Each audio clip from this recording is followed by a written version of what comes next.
Hello everyone, welcome to job study. যারা WBPSC clerkship men's এবং PSC মিসলেনিয়াসের জন্য ইংলিশের ডেসক্রিপটিভ পেপারের জন্য প্রিপারেশান নিচ্ছেন তাদের জন্য ক্লাসটি খুবই উপকারী হবে এবং সর্বোপরি যারা ইংলিশে এক্সপার্ট হতে চান প্রত্যেকের জন্যই ক্লাসটি উপকারী। তো চলুন আজকের ট্রান্সলেশন ক্লাসটি শুরু করছি। প্রথমে রয়েছে যে এক ধূর্ত শেয়াল ছিল। তো ধূর্ত বলতে কিন্তু এখানে চালাক শেয়ালকে বোঝাচ্ছে। তো প্রথমে আমরা লিখব যে যেহেতু শেয়ালটি কারো ব্যক্তিগত নয়, এই কারণে কিন্তু আমরা দেয়ার দিয়ে শুরু করব।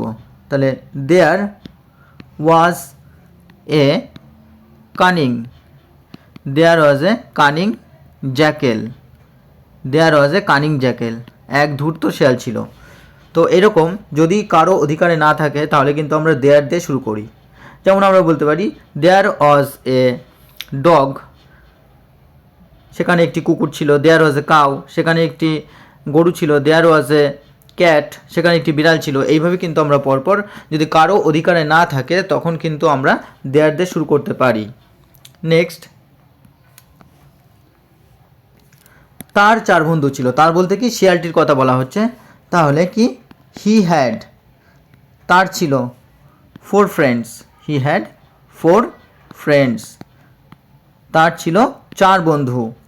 যেহেতু এটি পাস্ট টেন্সে রয়েছে তো পাস্ট টেন্সে হ্যাজ বা হ্যাভ, যেটা আমরা বর্তমানকালে আমরা আছে বোঝাই লিখি, কিন্তু যেহেতু পাস্ট টেন্সে এই কারণে হ্যাড বসালাম, অর্থাৎ ছিল।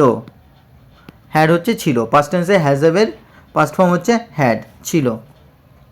নেক্সট, এক বন্ধু বাঘ, এক বন্ধু ইঁদুর, এক বন্ধু বক আর এক বন্ধু নেউল। তাহলে তাদের মধ্যে আমরা লিখব তাদের মধ্যে। তাহলে কি লিখব? অন অফ দেম, তাদের মধ্যে একজন। On of them was a tiger, তাদের মধ্যে একজন বাঘ ছিল।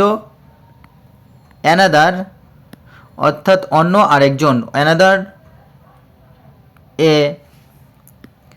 র্যাট, অন্য আরেকটি ছিল ইঁদুর। অ্যানাদার এ ইগ্রেট, এ ইগ্রেট অর্থাৎ অন্য আরেকটি ছিল বক। অ্যান্ড অর্থাৎ আর এক বন্ধু নেউল, অর্থাৎ অ্যান্ড দ্য লাস্ট ওয়ান, শেষের আরেকজন ছিল। And the last one A মনগুস,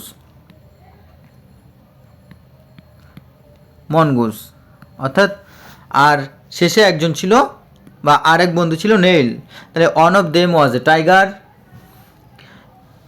another a rat, অন্য আরেকজন ছিল ইঁদুর। অ্যানাদার এ ইগ্রেট, আরেকজন ছিল বক।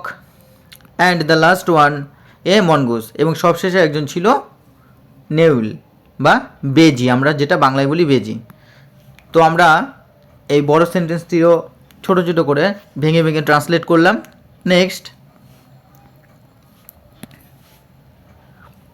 পাঁচ বন্ধুতে খুব ভাব। তো আমরা এইভাবে লিখতে পারি যে তারা পাঁচ বন্ধু ছিল, অন্তরঙ্গ বন্ধু। তাহলে কি বলবো? The five friends, the five friends, the five friends were very intimate। তাহলে এই পাঁচজন বন্ধু ছিল কেমন? ভেরি ইন্টিমেট, খুব অন্তরঙ্গ। তাহলে হবে the five friends were very intimate, অর্থাৎ এই পাঁচজন বন্ধু ছিল খুব কি অন্তরঙ্গ। ইন্টিমেটের অর্থ হলো অন্তরঙ্গ।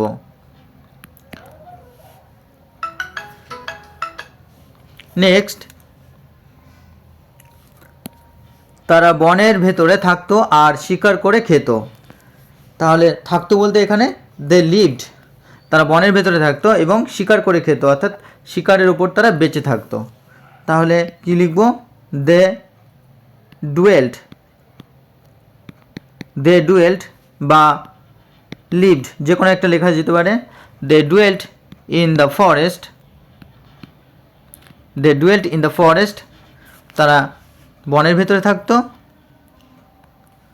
আর অ্যান্ড